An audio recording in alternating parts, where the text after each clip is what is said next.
Whether you buy it to show it off during a night out on the town or to store value for future generations, jewelry has been a go-to luxury for millennia. And while bracelets, rings, earrings, and necklaces all have very different purposes, they all have the potential to be insanely valuable. So, with that, let's take a look at the top 15 most expensive jewelry pieces in the world. Number 15. The Memory and Dream of Autumn Leaves. Earrings, they're the perfect way to complement a formal look, but the Memory and Dream of Autumn Leaves earrings are a step above practically every other pair on the planet. That's because in 2017 they sold at Sotheby's Geneva for an astounding $57 million. First known as the Apollo Blue and the Artemis Pink, they combine as a pair of pear-shaped blue diamond earrings, with the blue diamond being 14.5 carats and the pink being 16 carats. However, despite the fact that these beautiful-looking earrings were quite tastefully named after the Greek gods of antiquity, the new buyer was not a fan of the names and instead changed them to the Memory of Autumn Leaves and the Dream of Autumn Leaves.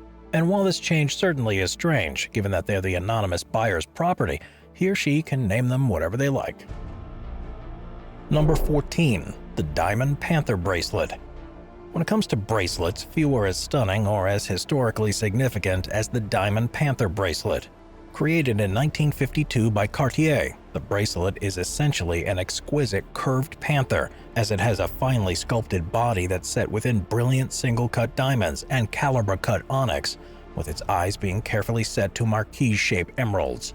Beyond this beauty, the bracelet's also famous for being one of the gifts given by Prince Edward VIII of England to American heiress Wallis Simpson, and it was in fact precisely due to the fact that Prince Edward married her that he gave up his right to ever be the King of England. As a result, it makes sense that this bracelet is worth a lot, and given its valuation of $12.5 million, it's far out of reach of the average jewelry collector. Number 13. The Briolet. The Briolet cut is easily one of the oldest and most valuable diamond cuts out there. After all, its three-dimensional teardrop shape is absolutely stunning, and given the fact that it can only be made by using large diamonds, it's a favorite of those who have large wallets. However, of all the Briolet necklaces out there, one of the most valuable by far was the one sold at a Christie's auction in Hong Kong in May of 2013. Purchased by Tiffany Chen, who's the wife of an actor and producer, for $11 million, it's a pendant necklace that's also set with a marquise-cut purplish-pink diamond. However, it is the Briolet that is the star of the show, as it comes in at 75.3 carats, and at the time was certified by the Gemological Institute of America as being the largest Briolet-shaped flawless diamond in the world. So, it should come as little surprise that it sold for the price that it did. Number 12. The Bulgari Blue Diamond Ring. When it comes to Italian jewelry makers, Bulgari is easily one of the best, and so it makes sense that they're behind one of the most magnificent rings out there. Known simply as the Bulgari Blue Diamond Ring, it's a two-stone diamond ring that has both a 10.9-carat triangular blue diamond and a 9.8-carat triangular white diamond, with the former likely coming from the Premier Diamond Mine in South Africa. Now, what's incredible about this ring is that the Gemological Institute of America considers the blue diamond to be the largest triangular-shaped vivid blue diamond of its kind on the planet. Although what really put this ring over the edge is the fact that both the blue and the white diamonds are perfectly matched in terms of size and shape. And while it's not yet been determined whether or not the diamonds are internally flawless, what is clear is that the ring itself is of high value. And so when it went up for auction at Christie's in New York in 2018, it sold for an astounding $15.8 million. Number 11. The Hutton Mavani Necklace. Woolworth heiress Barbara Hutton certainly came from a wealthy background, and so when she was set to marry self-styled Georgian Prince Alexei Mavani in 1933, it was perhaps expected that her family would give her a few expensive wedding gifts. And while not all of them were in the public eye, one of the most eye-catching things she was given was the gorgeous Hutton Mavani necklace. Made out of 27 graduated jadeite beads and a clasp set with caliber-cut rubies and baguette diamonds and mounted in platinum and 18-karat yellow gold, the piece is absolutely stunning. However, what makes it unique is in fact each of the beads are between 15.4 and 19.2 millimeters in diameter and cut from the same boulder. This is exceptional because jadeite boulders are extremely rare, and generally speaking, there are very few high-quality jade boulders that are able to yield beads that are more than 10 millimeters in diameter. So the fact that the same boulder churned out 27 extra large ones is exceptional, so it should come as little surprise that a buyer was willing to dish out $27.4 million for the piece at a Sotheby's auction in Hong Kong. Number 10. The Pink Star. While some of you watching may own a diamond wedding ring, I'm pretty confident that none of you have a diamond that's quite as extravagant as the Pink Star. Considered to be the world's largest internally flawless fancy vivid pink diamond, it was mined by De Beers somewhere in Africa in 1999. And while it was 132.5 carats when it first was mined, it was meticulously cut and polished for a period of 2 years to create several different pieces. However, the flagship piece of the bunch was the 59.6 carat Pink Star diamond. Now, in its first few years, it toured the world's diamond museums, being displayed in prestigious institutions such as the Smithsonian National Museum of Natural History in Washington and the Natural History Museum in London. Along the way, it was cast into a ring, with this being sold to a private buyer in 2007.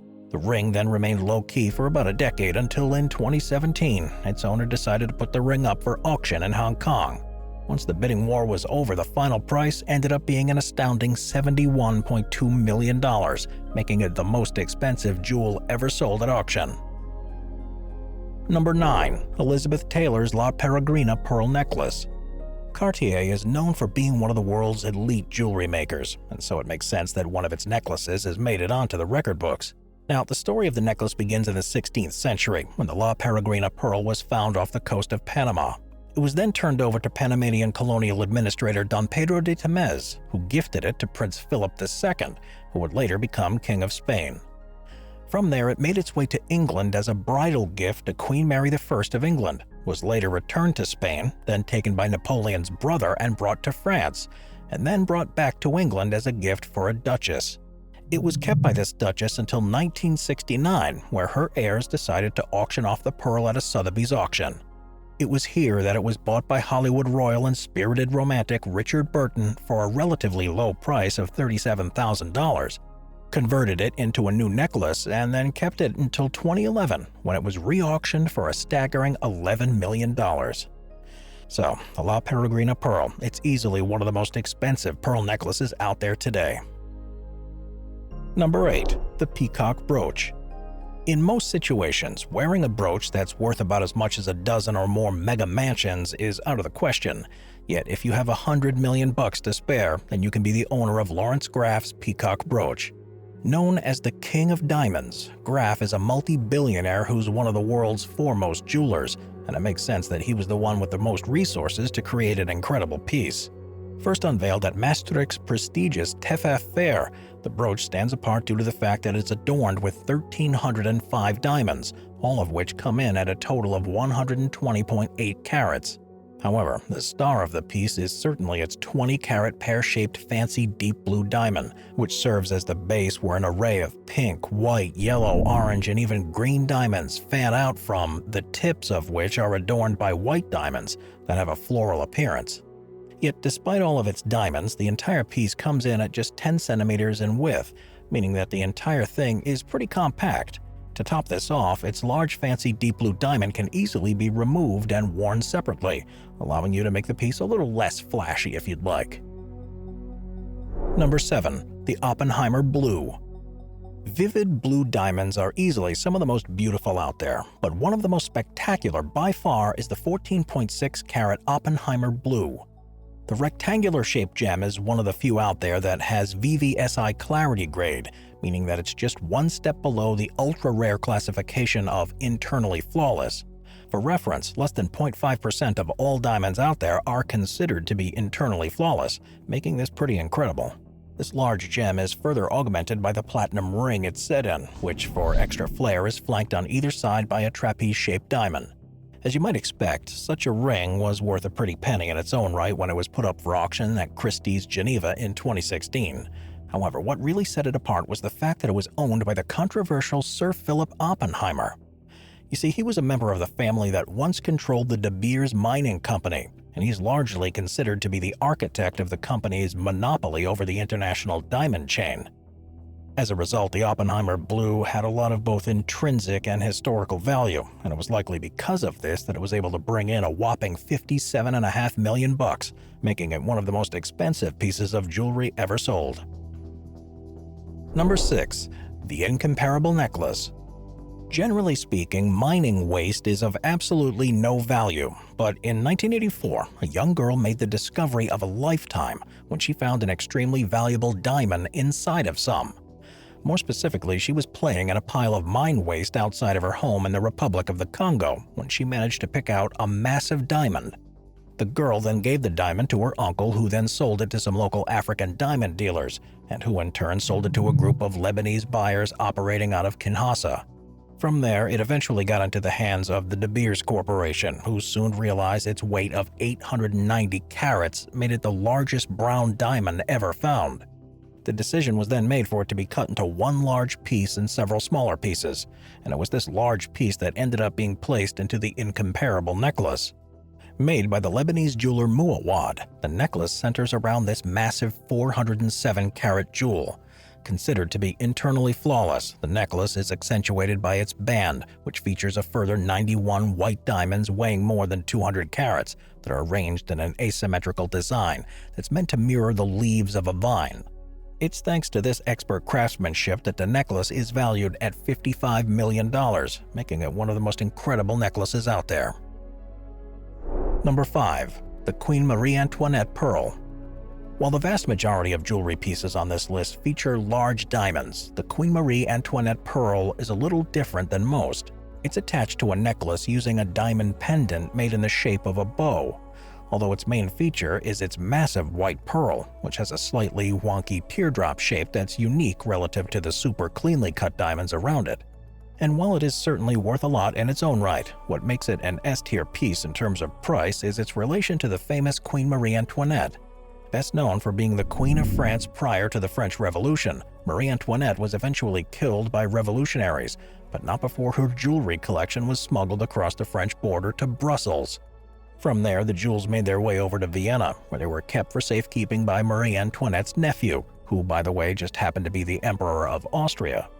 Years later, they were eventually given to Marie Antoinette's only surviving child, Marie Theresa, who in turn gave them to her niece, the Duchess of Parma.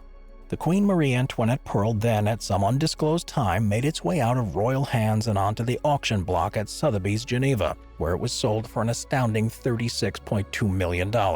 So yeah, it's fair to say that this pearl has a lot of historic and monetary value.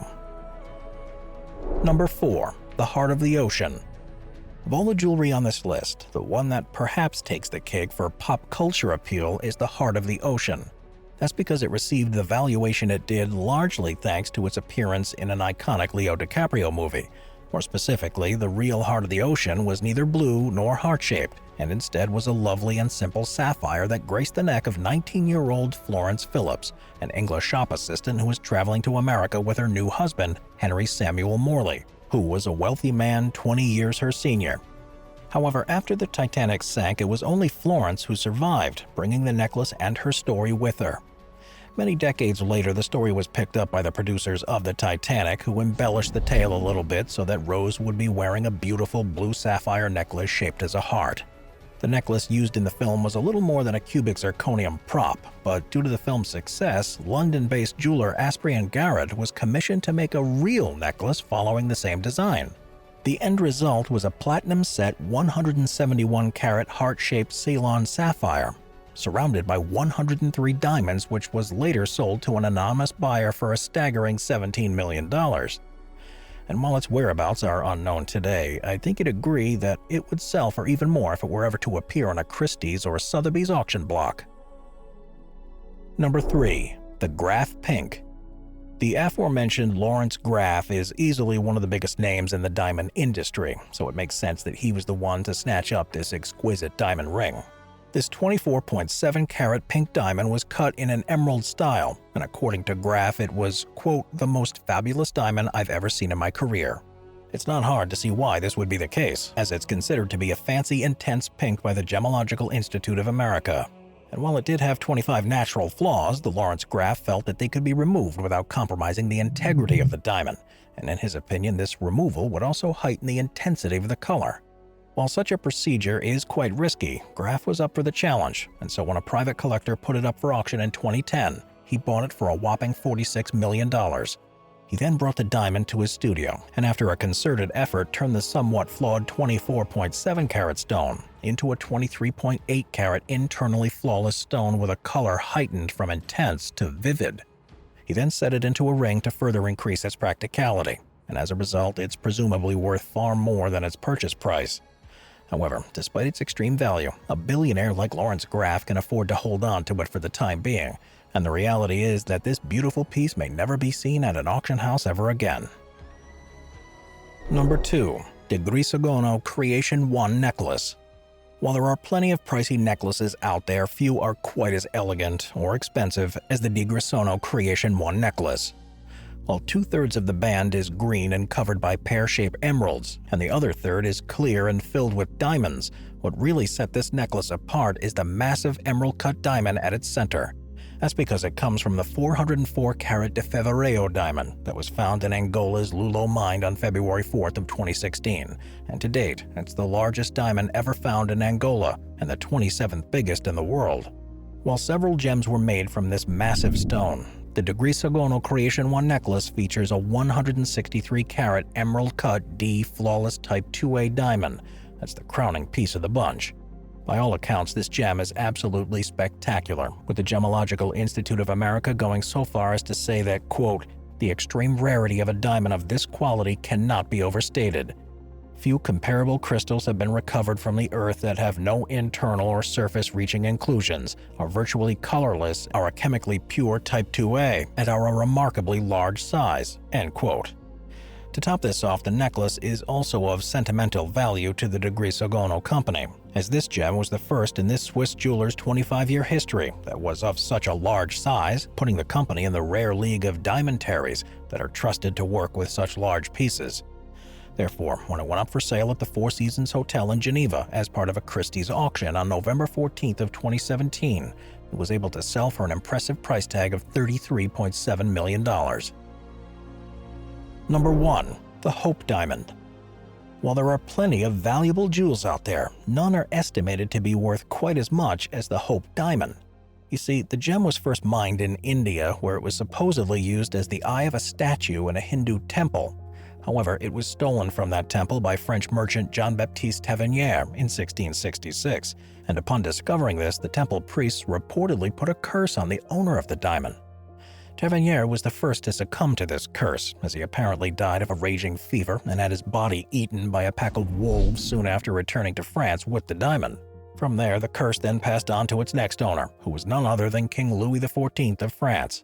As you probably know, his head was chopped off during the French Revolution, and after that, the gem was transferred to Princess Marie-Louise. She suffered an even more brutal fate during a royal massacre. At this point, the gem left France and came into the hands of a Dutch jeweler by the name of Wilhelm Fals, who committed suicide soon after. Then, Simon Motherides of Greece bought it, but soon met his demise after accidentally driving off a cliff. And finally, Evelyn Walsh McLean inherited it, but then had her 9-year-old son and 25-year-old daughter die soon after in tragic circumstances. Thus, after all of its misery, it was passed along to the Smithsonian Museum, which, due to it being a public institution, should have been a safe bet. Yet even there, it's continued to torment those who handled it, with the man who simply delivered it going on to receive a major leg injury in an accident, sustain a head injury in another, and have his house burned down in a fire. So, while this 45.5-carat diamond has been valued at a whopping $350 million, I doubt anyone would be willing to buy it. Thank you to our channel members.